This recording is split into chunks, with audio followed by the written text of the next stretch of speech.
በስመ አብ ወወልድ ወመንፈስ ቅዱስ አሐዱ አምላክ አሜን። በስመ አብ ወወልድ ወመንፈስ ቅዱስ አሐዱ አምላክ አሜን።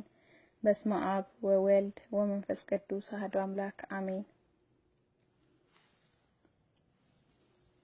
ድሮና ዘንድሮ ድሮ አንተን ሳላውቅ ርቄ ከቤት አርቲፊሻሉን ናፍቆ ልቤ ግሙን ወዶ ስኖር ወዲያ ማዶ ድሮ አንተን ሳላውቅ ስራዬን ላስታውስ አንተማ ታውቃለህ ደግሜ ልንገር ለወጉ ነው እንጂ ለመነጋገር ታሪክ ሆኖ ቀርቷል አልፏል በነበረ ቁራጭ ጨርቅ ብጤ አካል በማትሸፍን በዘመኑ ተረት ደንስጄ በፋሽን ሺሻዬን ታቅፌ ጫቴን አንከርፍፌ በአልኮል ጋጋታ በጪስ ተደብቄ በበደል ታስሬ በኃጢአት ወድቄ በእኩይ ተግባራት በቁም ተዘፍቄ ጻድቅ ነኝ እል ነበር ወይ አለማወቄ እንዲህ በጥቂቱ በደሌን ስነግርህ ይህ ነበር ተግባሬ ድሮ አንተን ሳላውቅ።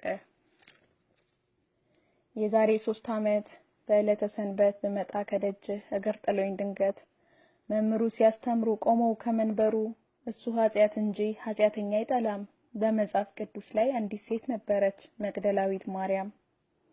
መምሩ ቀጠሉ እንደዚህ እያሉ አንድ ቀን እቺ ሴት አይሁዶች አገኟት ስትሰራ ዝሙት ለፍርድ አቀረቧት በፈጣሪዋ ፊት።